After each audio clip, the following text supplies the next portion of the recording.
My name is Kieran. I'm here from the NOS Foundation, and I'm here to talk Facebook. Just a little bit of background. The talk today is going to be mainly experiential. Our experience with rolling out a new way of working and a new way of remaining engaged with our client population, who is youth. We're a youth-specific organisation. So I won't be talking hardcore research or anything like that, but I'm more than happy to answer any questions at the end about our experience. So the reasoning for coming and talking about this, it comes out of us getting asked a lot of questions in two very distinct periods. The first was about 5 years ago when we started to roll this out. It was in 2010 that we started this initiative and actually started using Facebook for treatment and engagement.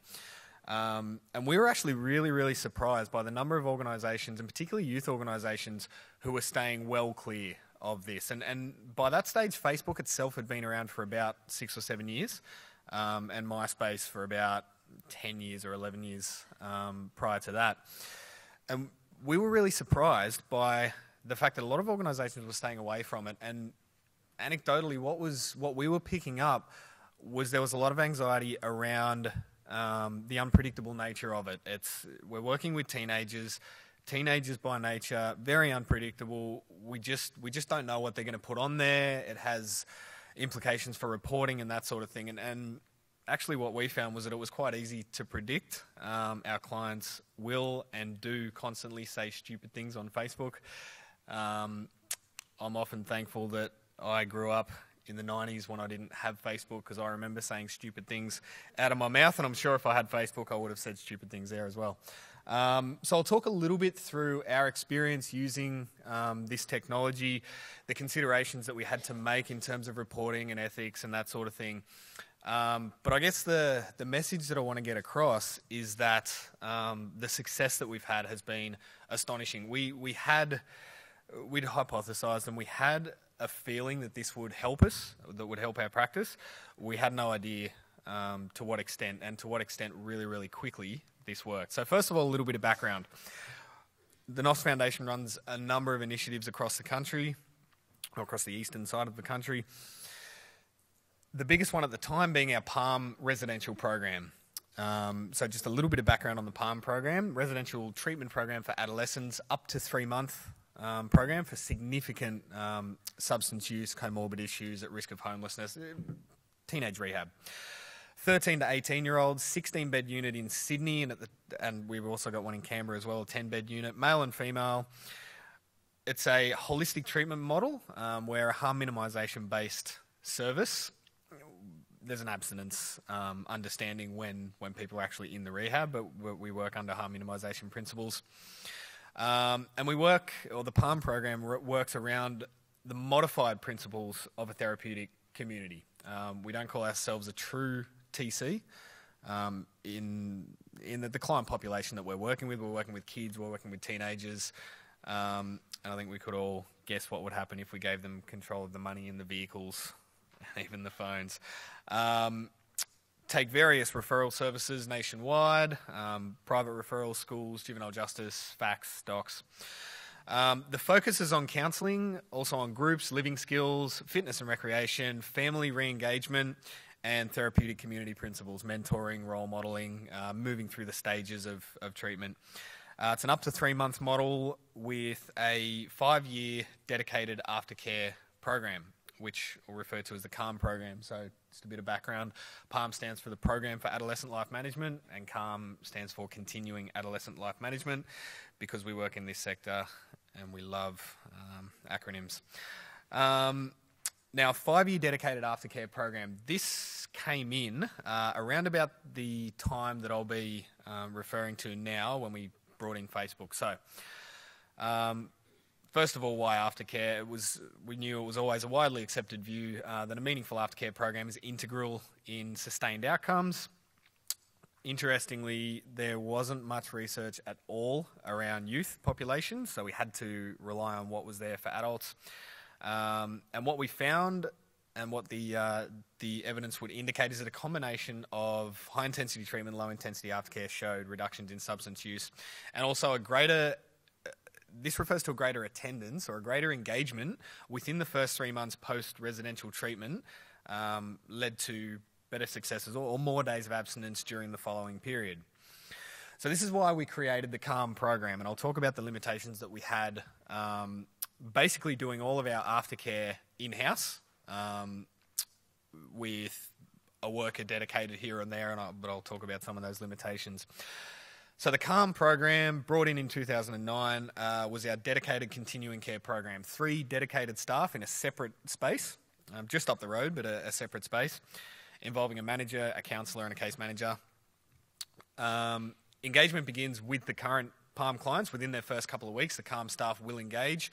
They'll have separate working action plans, one which is dedicated to PALM, to their drug and alcohol treatment, mental health, trauma, and one that's dedicated to CALM, which is social re-engagement, education, vocation, work experience, as I've outlined there, as well as accommodation support as well.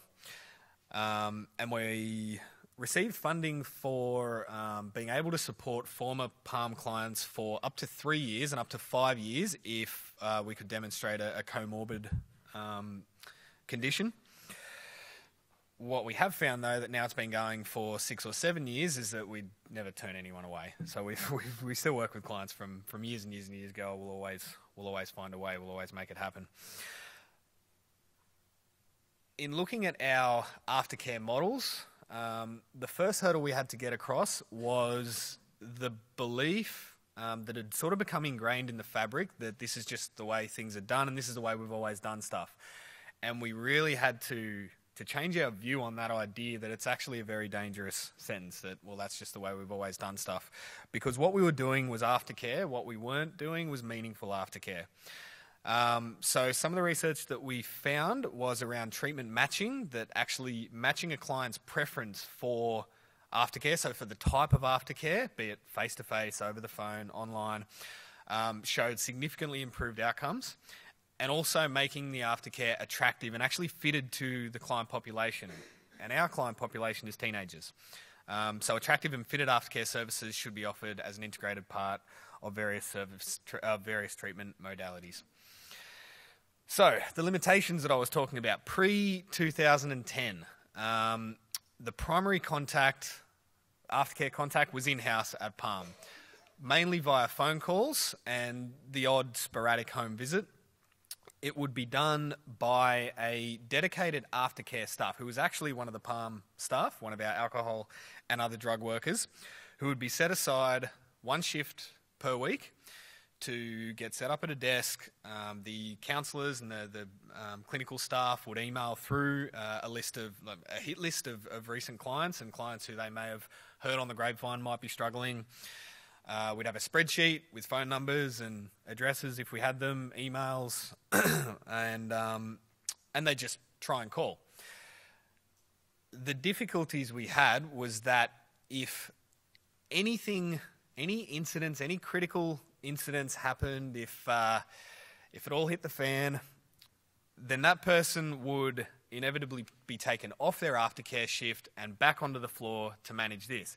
And believe it or not, in a rehab for 16 teenagers, boys and girls, sometimes shit hits the fan and incidents happen. So this was happening constantly. The other thing would be that our aftercare would seriously fall over in winter, because if anyone ever called in sick, it'd be that shift that would be taken off, back onto the floor.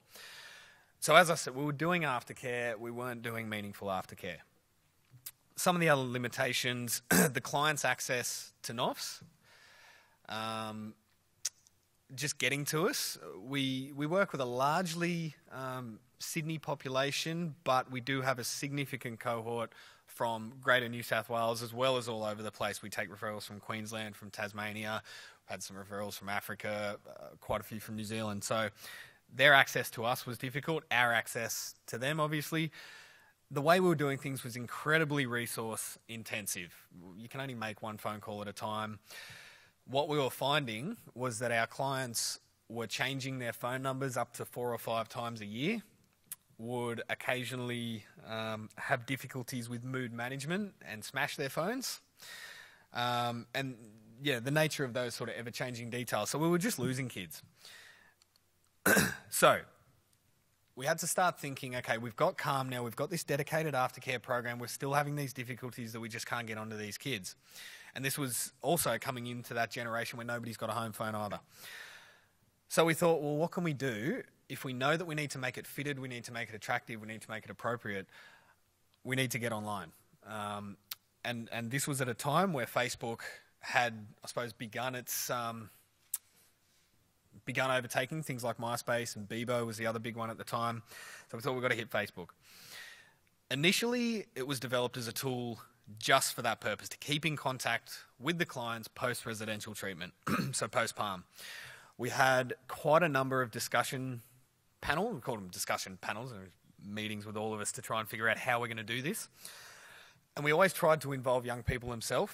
So we got current PALM clients, we got former PALM clients to talk through how we do this.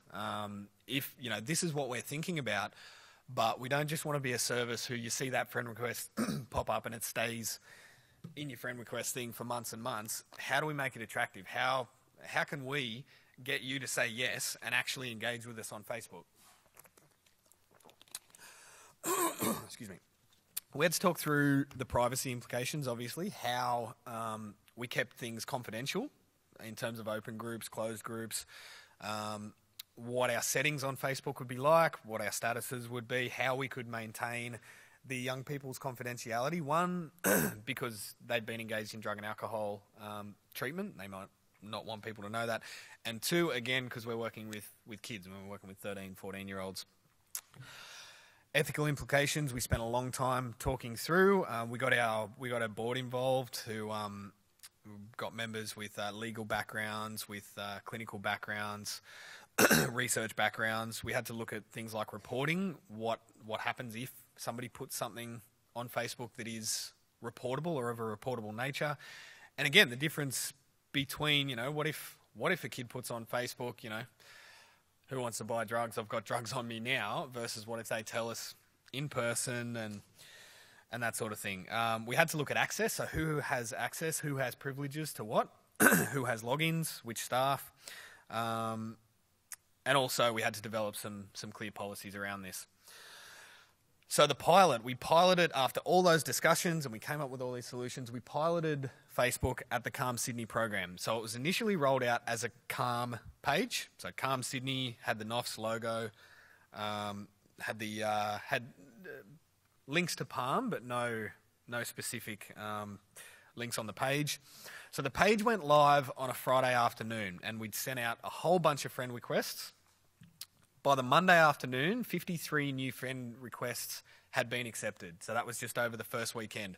This knocked us because prior to that, we would spend an entire day doing this aftercare shift. We might talk to 4 kids. If we're lucky, we might actually get out and see one of them to have lunch, to check in. All of a sudden, we've got 53 new friend requests in our first weekend. So we started to use the page to try and generate itself. So we actually used the page to survey the clients what they actually wanted and needed out of the page. Now that you're a friend, tell us how to do this.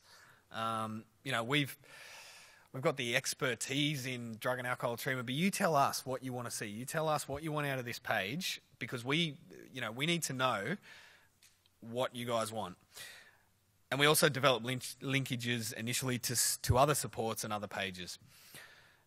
Originally, it was used for individual messaging. We also used it for health and service promotion, so we could put out, things about various other treatment agencies, sexual health information, family drug support information, alcohol and other drug information service. We also were able to promote events, both in the community and NOFS events, and we began to develop a bit of a NOFS alumni community. We tried to do that for a long time with the old traditional methods of, sending letters and calling people, and we try and do these alumni events, and they just sort of slowly, the attendance got less and less and less. But what we found was that, we could get hundreds of young people within a meaningful community to themselves, because online communities we found very, very meaningful for young people and for adults as well. So the current climate, when we survey our clients, 90% have and regularly use Facebook. Now that was taken a little while ago.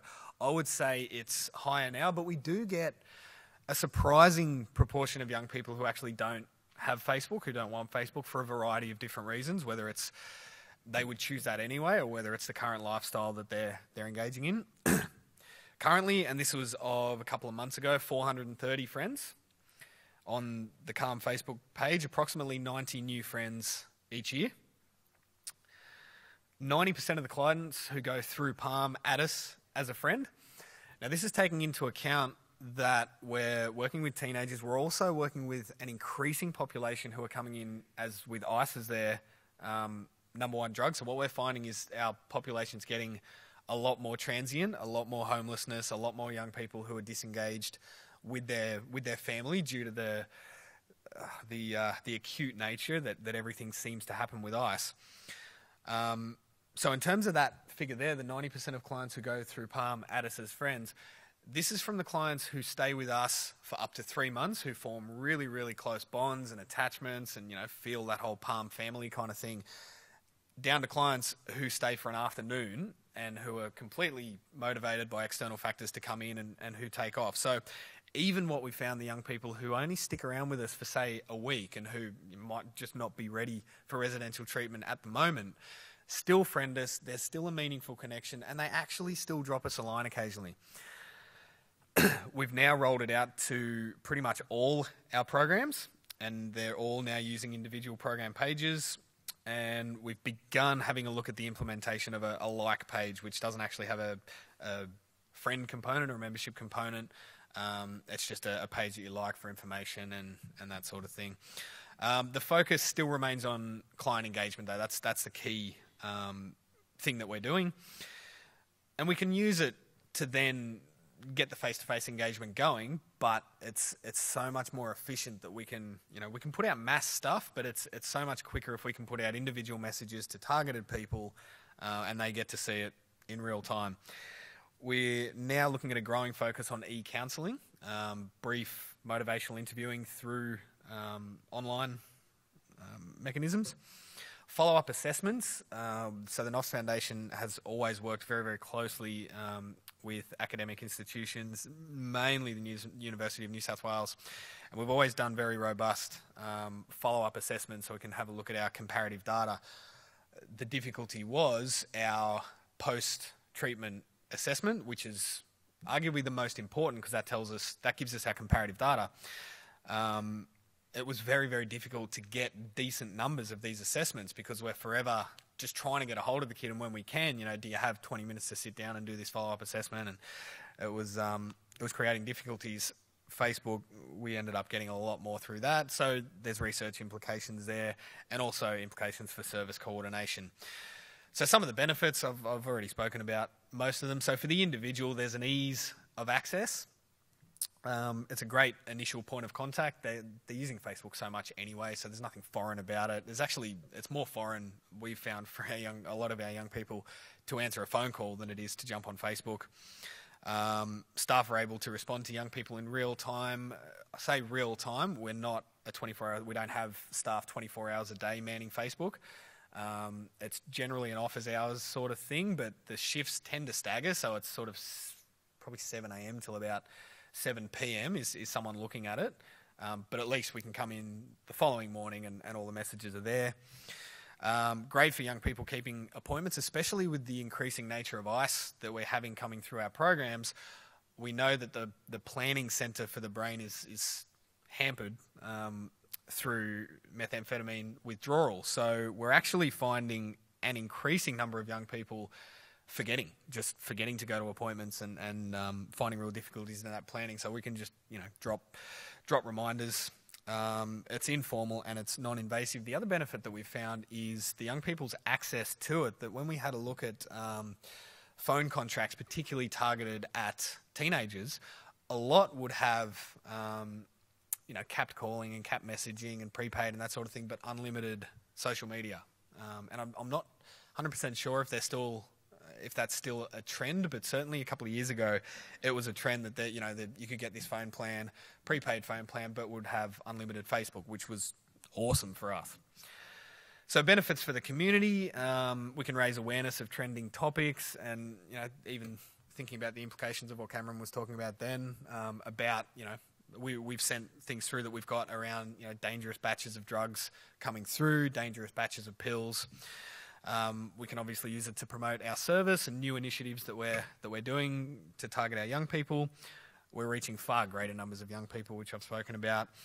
The changing nature of the changing landscape of drug use as well. We're actually able to talk to the young people around the fact that certain drugs are coming through, and we can target our interventions and our education to that market, and also networking and liaising with other services. So we're using for multiple applications, counselling, crisis intervention, our new homelessness services as well, family mediation and restoration. I'll talk really, really quickly about our family Facebook page that we've done as well.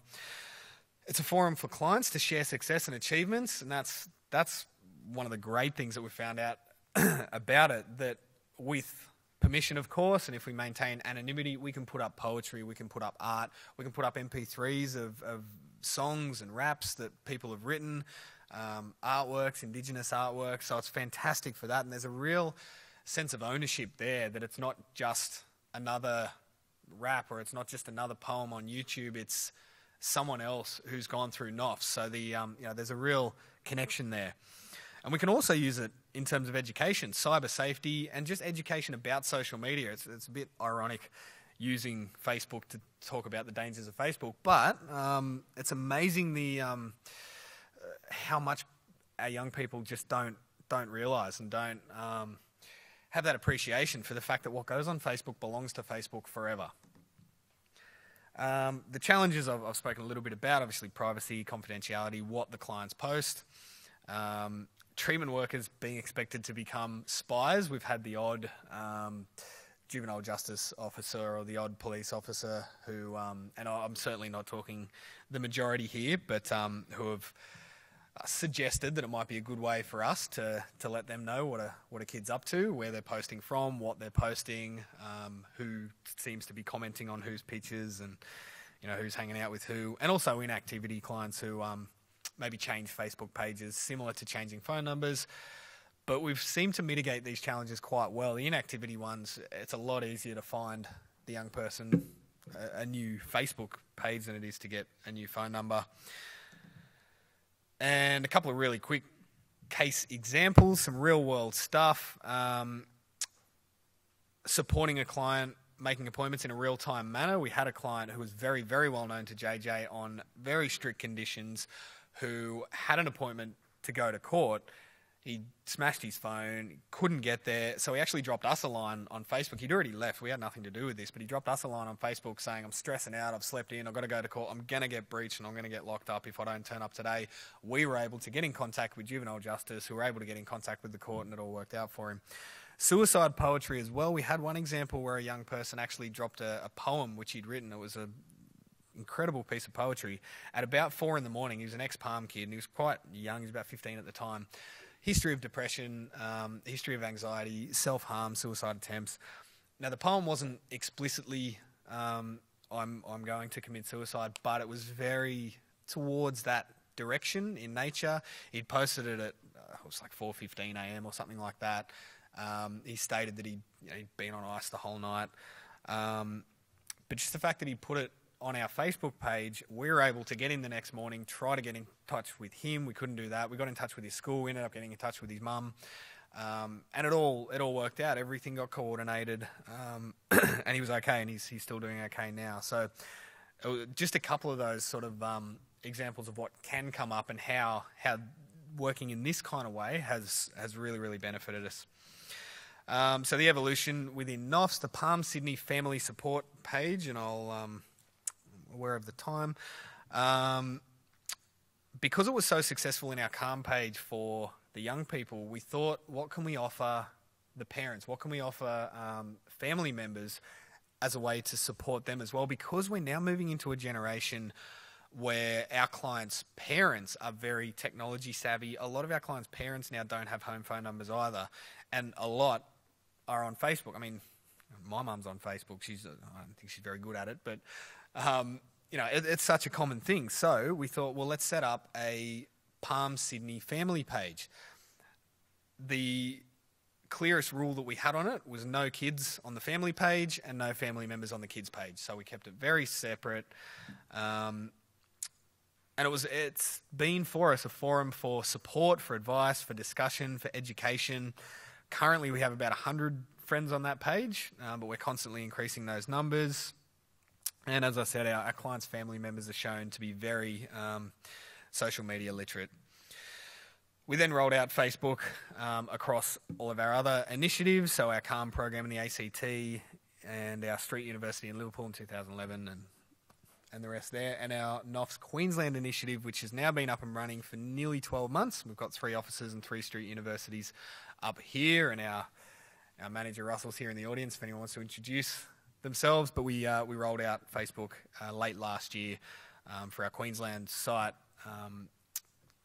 Really, really helpful up here, given the landscape is quite sparse. Queensland's such a huge state.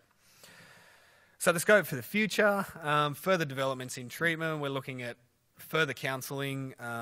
We're looking at the capacity to do some groups, some online groups, some targeted support pages, so some closed groups, some more specific kind of stuff. Alliances with key stakeholder groups, expand to other social media outlets. As an organisation, we're present on Twitter and a variety of others, but actually how to work this into treatment, and also looking at a potential app for our former clients. Thank you very much.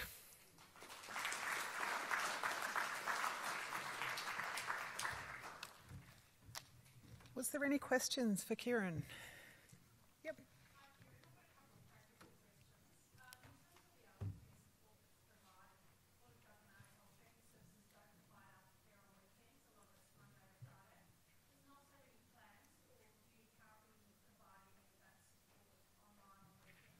At the moment on our CALM page, because we've got the residential unit, that's 24/7, 365 days a year. So we do have information on that CALM page to say that if you are struggling, here's the numbers. And because everyone on the CALM page is a former Palm client, there is the relationship there. It's not just a random phone number, call this.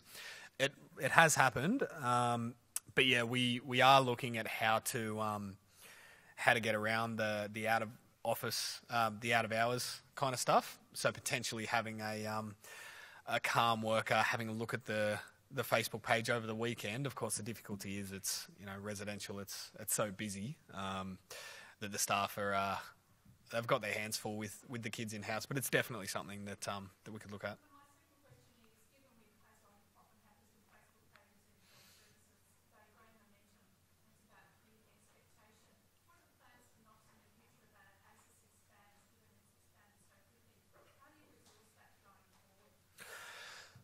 We haven't hit the difficulties that we thought we might. Given that there's only 3 CALM workers, we thought when we get up to 500 friends, 1,000 friends, how are we going to do this? At the moment, it's still quite workable because of the brief messaging nature. That we found it's working okay at the moment. But in terms of that. It's probably the same answer that I could give with everything. We source new and greater funding and try and expand our operations like that. But yeah, apart from that, no specific plans on how to deal with that at the moment. I guess we've sort of got to wait. Again, it's been 5 years so far, so we'll see where we're at after another 5 or 10, and certainly by then I think we would need to be moving towards social media or online specific stuff. But yeah, that'd be my thoughts. Fascinating presentation, thank you. And the initiative is amazing. I wondered, Facebook is a commercial activity, and they've got a bit of a track record of manipulation, and their ethics are not that they have to go and ask anyone before they do that. How does that sort of fit with you? That was one of the considerations that we really had to look at. The fact that it's not a closed system at all. We did have to look at the ethical implications around the counselling side of that, both in terms of our reporting and also the fact that it becomes a public forum. The way we got around that was basically by alerting the clients first, and again through our Facebook education. Given the fact that we're only friending people who are already on Facebook, we could assume that they're a presence on Facebook, they're already talking on Facebook, and most probably what they're talking to their mates about is a lot more problematic than what they're talking to us about.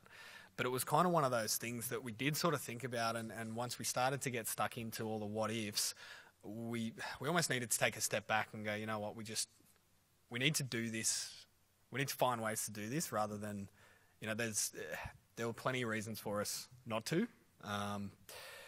But from what we've found, the benefits so far have far outweighed any of our concerns. It's not a perfect thing, and I think we're all quite aware of the ethical basis of things like Facebook. But yes, but yeah, we can't get away from the benefits that we've found.